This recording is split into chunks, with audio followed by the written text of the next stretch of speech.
Hey everybody, today we're going to go over Algeth'ar Academy Dungeon.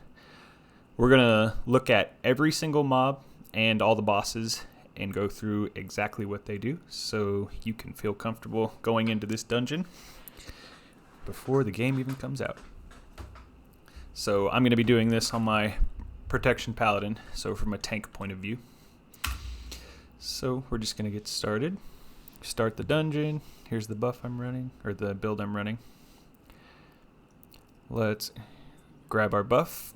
We'll fast forward to how we start. Okay, so I'm going to get this poll gathered and then we'll go over the mobs. Alright, already some good things on the screen to talk about. So in this poll there are 4 corrupted mana fiends. 1, 2, 3, 4. There are 2 spellbound battle axes and 1 spellbound scepter. So probably the most important mob in this pack is the scepter. The scepter is going to channel an ability like Astral Rain or something like that. And when the scepter channels that ability, you're going to have all these little purple puddles on the ground that you need to avoid. It's a lot like the philanthropists in Lower Karazhan. That's exactly what they are. So the Spellbound Scepter right here, he casts that, Astral Rain. Just interrupt it before it even goes off. The rest of these mobs that are being completely destroyed by this sub-rogue, the Battle Axe, those are just tank damage. They just go on the tank and they put a little bleed. Got a bleed up there, 2 stacks of it because there's 2 Battle Axes in the group. Yeah, and here's the Arcane Rain right here that the Scepter is about to cast. That's the pools, like the Philanthropist pennies that you want to interrupt. The Mana Fiends cast 2 abilities.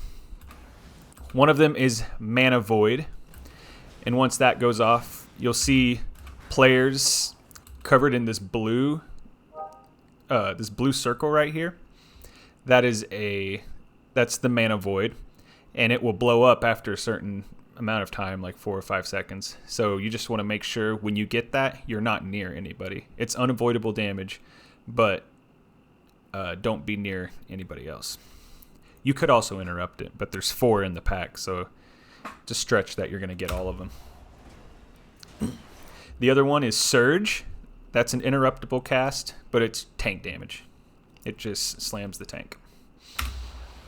So really the Scepter you need to worry about, and when you get a Mana Void, you need to make sure there's no one within 4 yards of you. So the next pack we have this Ravager and these Foragers. The Foragers will just charge random players. There's not much you can really do about it. They'll just do random charges. The Ravager here is going to target one player with this circle around them, and he's going to rush to that player and knock them back. So check it out. So he rushes, and the Evoker got knocked toward us, and then he's throwing a frontal at the target that he threw. So basically it's going to be a frontal into the group. If you're a tank and you see that he's casting that vicious charge or whatever it's called, get behind this mob and bring the rest of the mobs with you, and everybody else should follow. Preferably. If you don't, it's kind of dangerous because you've got 7 of these Foragers that I pulled, and they're just targeting random people. Kind of like the Skitterflies in this dungeon later, except far less lethal. So don't be way out of range. Just stay in melee until you get the little circle and then just barely run out. Okay, so here we're going to pull both of these pulls on the left and the right. Let's get the pull gathered. We can talk about what's in the pull. Let's get to a good place. All right, here we go. So we have 1, 2, 3, 4 corrupted Mana Fiends. Again, that's the they cast the little void zone that you need, Mana Void right there to get out of, and the Surge, that's just on the tank. We've got a Battle Axe, that just does tank damage, the dot up there. And we also have a scepter, I believe. It's dead. The two important mobs in this pull are I believe they're called the Spellbound text, or the Unruly Textbook. So these will do a channeled sleep on a player for 7 seconds, and they need to be interrupted, preferably before they even go off. If you have like a shaman in your group, you can just lay down a Tremor Totem and ignore this mechanic completely. But otherwise, you're going to need some sort of interrupt or displacement or stun to get rid of the channeled sleep that goes on players. So let's see what all we have here. 1, 2, 3, 4. We have 4 Mana Fiends, 2 Battle Axe, 2 Textbooks. Okay, so there's no Scepter. 4 Fiends, 2 Axes, and 2 Books. So the books are the most important thing. Make sure they do not get a sleep off. And if it shows up here, ooh, it just got interrupted. But yeah, just watch out for the only thing that those textbooks cast. And interrupt that. Everything else is kind of just tank damage and avoidable damage. All right, this pull has 2 textbooks, 2 Mana Fiends, and a Scepter. Now you want to, again, interrupt the Scepter because it drops the pools, and it's really annoying for all players, especially ranged, to have to move, not cast, and just have to move. But at the same time, you also want to get these monotonous lectures from the textbooks, because those are the interrupt, or the sleep, the channeled sleep. So check it out. Yeah, someone interrupted it. That was good. There's the Mana Void, blue circle on the ground that the Evoker just got. We're going to let this play out. Monotonous Lecture. I didn't get that. Wasn't paying attention, but it died. Surge is tank damage. Arcane Rain is the Scepter. Don't want that to go off. Okay. So, first boss. There's a lot going on, but it's not too bad. We'll let the boss start before I talk about it. Alright, so the boss, here he is. It's a big elemental. He's going to summon 5 orbs across the field. And they can't hit him. They each give 20 energy to the boss if they hit the boss. And you don't want the boss to fill up at 100 energy. His energy, which is this little purple bar right here, is filling up naturally throughout the fight. So you're already going to have to deal with the mechanic that comes with 100 energy once or twice throughout the fight anyway. So you don't want to have to deal with that more than you need to. So you need to pick up all the balls. Don't ever let the balls hit the boss. But you'll see I picked up 1 ball, and I have a debuff up here that lasts 19 seconds. And each time I pick a new one up, it's 2. And there's 3. And there's 4. Just kidding. 1 4. The boss ate 1. So it is dispellable. So preferably what would happen is I would go get all 5 and get dispelled. Or if you have someone like a rogue that can run around and get all 5, or a DK with AMS to go around and get all 5, that's great. There's also a frontal that is pointed at the tank. You just need to make sure you point that away from others, or that they get away from you. So I'm looking at the boss's energy right now. It's probably at like 80%. Grabbing that ball. Grabbing that ball.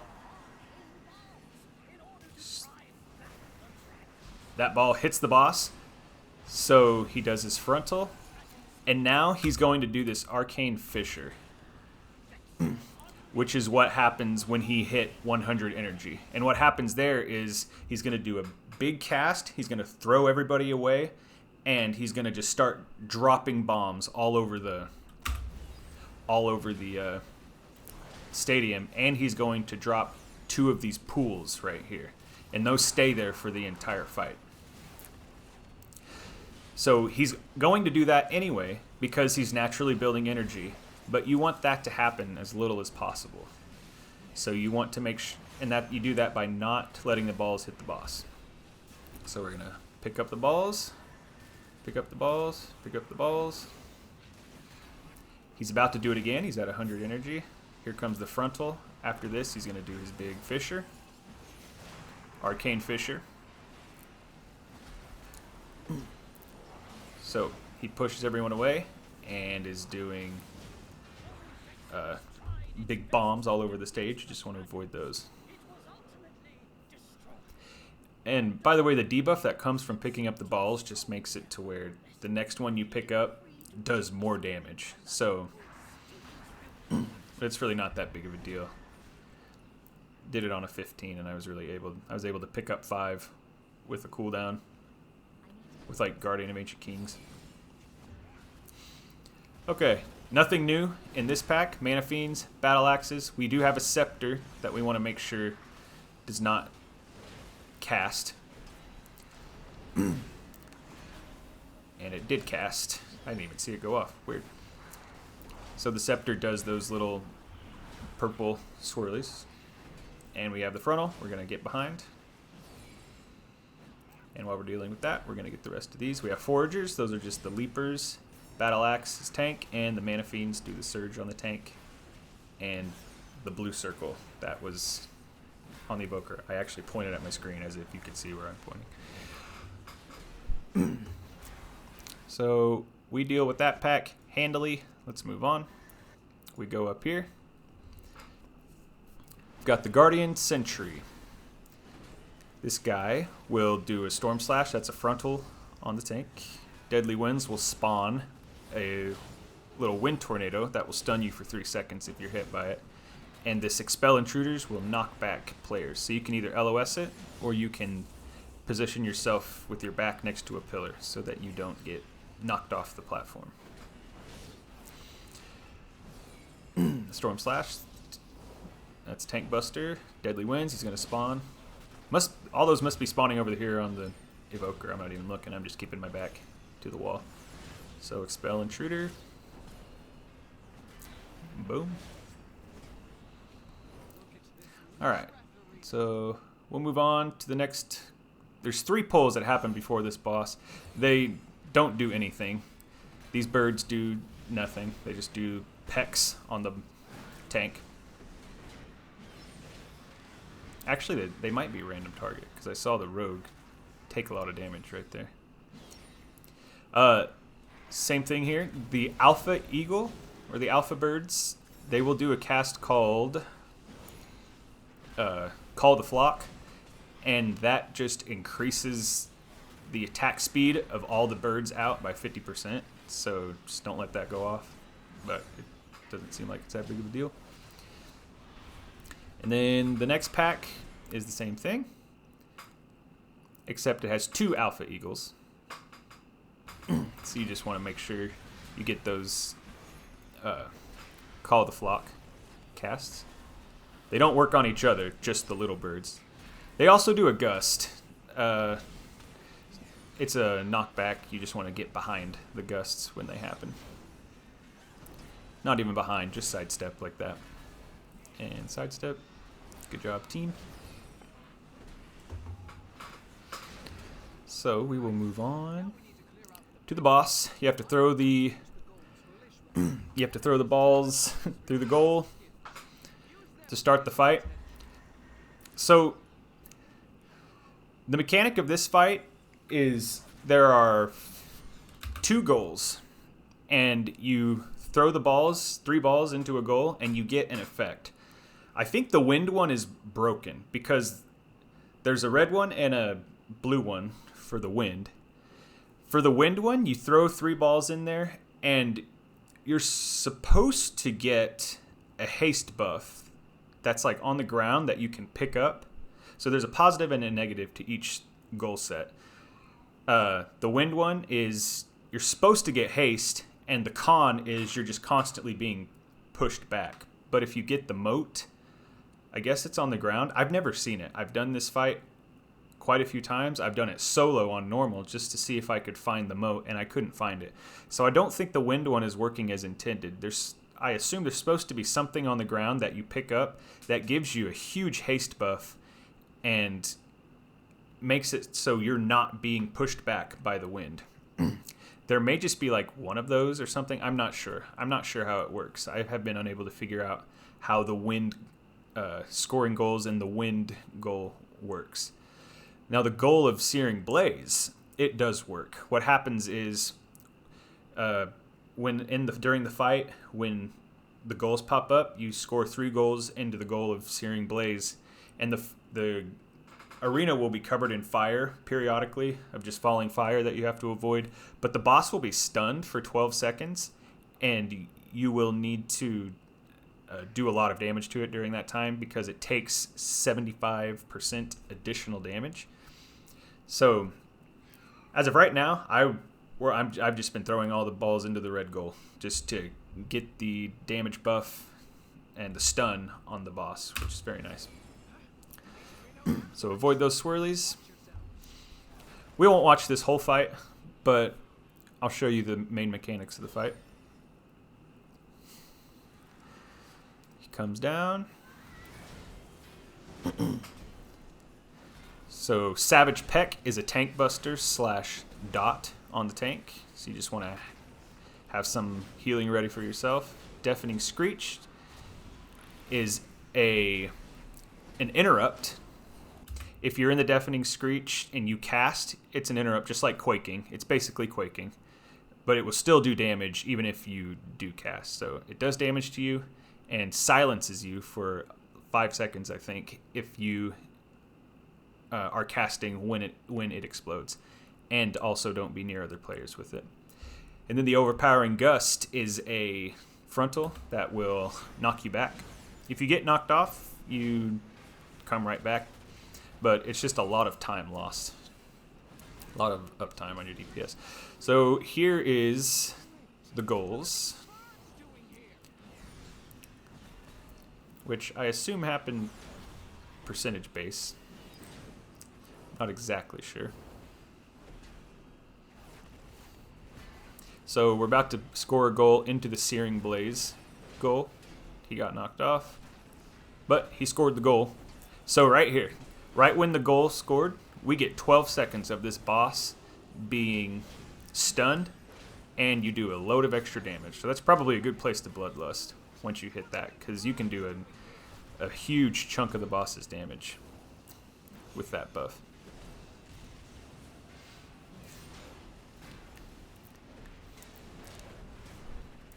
I think I lied. I think we are going to watch the entire fight. I don't think we're going to do another goal set, though. The negative side of scoring the red goal and getting that stun are these fire pools that you have to constantly avoid. Not sure how long they last. Got stunned because I'm a dummy. I don't know if they're supposed to last this long. But whatever. They're lasting that long now, so you just need to be prepared for it. And we kill the boss. Yeah, the wind goal, I really don't know how it works, if it is even working.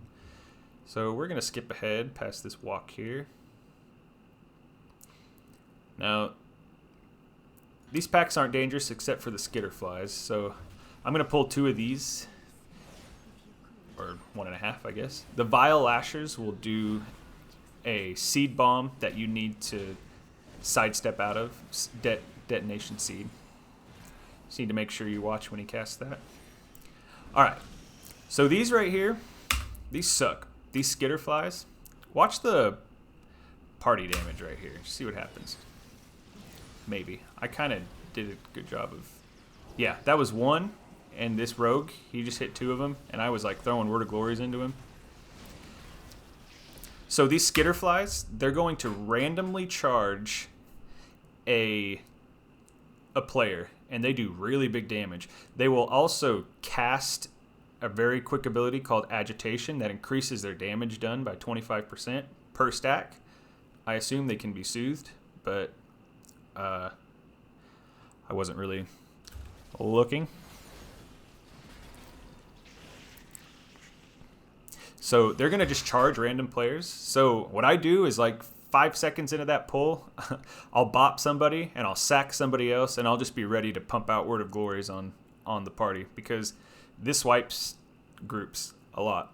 And I'm pretty sure that the charge from the Skitterflies is overtuned, but you know, it is what it is. Right now, it is killing groups, and Paladin has a very good way of dealing with it. So, like lay on hands, we can interrupt the agitation with Shining Light. So that helps a little bit. So here we have 2 Vile Lashers in this pull, and they are each going to be using Seed Detonation. So we're just going to sidestep every time one of them casts. All the little guys do nothing. It's just fun to pat off of them. Seed Detonation, we're sidestepping. We're about to get another one. There it is. So yeah, you just sidestep those Seed Detonations. Pretty simple. If you don't, you get disorientated for like 5 seconds or something like that. Let's move on to the Skitterfly pull. Same as before, it's really dangerous. So I'm using my free Word of Glories on my party. Not really, actually, for this one. Evoker's taking care of it. But yeah, just huge spike damage. I used my Shining Light right there on the agitation, even though they casted it again right after the Shining Light was finished. But all right, big tree boss. This is the 3rd boss. Barkbreaker is a tank buster with a damage increased for 8 seconds debuff up here. So healer needs to be ready for that, or the tank needs to be ready for that, rather. All right, so he spawns a bunch of these lashers, and they do nothing. They don't do anything. If you kill them all, nothing bad happens. But the boss is going to cast an ability that will wake them up. That's what it is right there. Branch out summons a healer. Barkbreaker. You want to get that healer, bring him in. Waiting for the ability.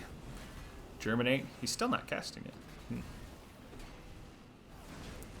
Burst Forth. Here it is. So Burst Forth will wake all of the ads up. I don't know if that's how it's supposed to work, if he was supposed to cast it right when they got up, because it didn't even give us an opportunity to cleave them down, but it is what it is. So the Burst Forth will wake up all of the ads that are still alive when he casts it. So basically you just want to burst down all of these ads as quickly as possible. And they spawn on player locations, so if you stack up and move together, they'll all spawn like in clumps. So you want them to spawn, and then you want to damage them before he casts his burst. That will wake them all up. There's only 2 mobs in this pool. This Algeth'ar Security and the Algeth'ar Enforcer. The Algeth'ar Enforcers will do a Blade Storm effect that melee need to watch out for, or stand in and pop a defensive. The Algeth'ar Security does a move called Disrupting Pulse, I believe. We'll take a look at it in a sec. There's the Whirlwind. We're just standing in it. We don't care. Yeah, Disrupting Pulse. If 2 of these go off in a higher key, you're dead, because one of them already hurts pretty bad. So these need to be stopped, or at least if you're light on hard CC, one needs to be stopped so that they're staggered and they're not going off together, because this hurts really bad. This group, I think we had it taken care of. We were just doing a 10, just for the sake of the video. So here comes another pulse. I stun one, or I Shining Light. Some more AoE. We just stand in it. No big deal. I should pull them away like you do the scrap bots in Junkyard. I think that's probably what I'll do from now on. So they're not casting anymore. Perfect. I'm going to go up here. There's an Educator that casts missiles at the tank. And he will also do a Mana Void, like the Mana Fiends at the beginning of the dungeon, where it puts a circle on a player and they have to get out. So pretty simple. Here comes the pulses. We want to stop those. I know one of them goes off. I think this one goes off. So watch the players. It wasn't actually that bad. That was right there. Did that much health, that much health. I think he popped a defensive. But this isn't even fortified. This is just a raw 10. If it was fortified, that would hit a lot harder. And it was a 15, it would hit way harder. So yeah, he did it again. Does about 35% of your damage on just a dry 10. So now we're going to go to this last pull. Fun pull. So in this pull, there are, let's see, 3 educators, which are the ones that do the mana voids on a player that you need to not stand by, and the arcane missiles at the tank. Nurses, there's 2 nurses, which I assume do a heal. I didn't see them cast in this pull because I think we just blew it up. And then we have an enforcer that does the whirlwind that can be hard CC'd, and the security with the disrupting pulse that also needs to be hard CC'd. It cannot be interrupted. So we're going to pull it all. The educators are going to fire missiles on me and circles on players that they need to move out of the group with. I am focused on the security, getting the security pulses. The other melee, yeah, we got a kidney shot on the enforcer from the rogue. Rogue was doing good. He could have done way more DPS, but he was helping out with that. So thank you, Rogue. So that's a fun pull, especially since there's just one disrupting going on. All right, there's a lot to this boss. It's a lot, but it's not hard. It's basically just about avoiding things. So what happens on this boss, I wish I could track debuffs over here. He's going to throw a circle little AoE on a player called Energy Bomb. There it is. It's on the Evoker. And you just need to be out of his range, and then it can be dispelled. Once this is dispelled, you get 1 stack of an ability. It's called Overwhelming Power, I believe. So now he has 1 stack of Overwhelming Power. If you get 3 stacks of Overwhelming Power, the second you get the 3rd stack, you will drop a circle right where you are in the arena. And every so often, from that circle, more orbs will fan out. Kind of like second boss of Spires of Ascension, where he would go into his little turtle phase and all the bombs would go out. Not that quickly, but the orbs will be going out. And if you get hit by one of those orbs, you will get another stack of Overwhelming Power. So the goal of this fight is to only take the unavoidable stacks of Overwhelming Power. That one that he just got, where he dispelled that ring off of himself, that is unavoidable. Those are going to go out no matter what. So there will be a couple circles at the end of this boss if done perfectly, but if not, if you do it very well, you won't have very many. But if you don't, it can get out of hand fast. And I feel like this gets out of hand.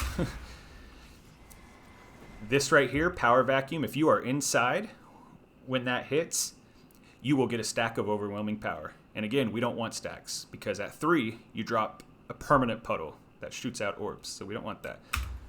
So let's see. Rogue.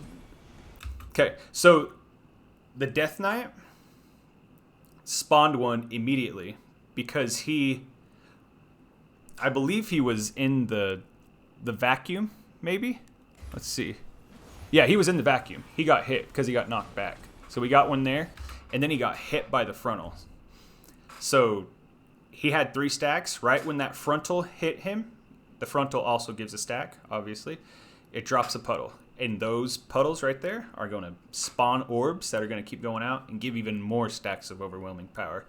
So you absolutely don't want to get hit by the vacuum, and you don't want to get hit by the frontal, because those give stacks. And at 3 stacks, you drop that puddle. So the Rogue has one. It's unavoidable. This is an unavoidable one. It's going to come out here. The only reason you ever need to run out is if you are at 2 stacks and are about to get to 3. Then you can drop your pool at the end of the room. So we need to get out of here. Let's see if anyone gets hit. no one got hit, I don't think. Very cool. Death Knight has the ring. He's going to take an unavoidable stack. But he got 2 from somewhere else, probably eating bombs over here or something like that. So he spawned 1 on him. If you eat an orb, you get a stack. And you don't want to ever get 3 stacks unless it's avoidable.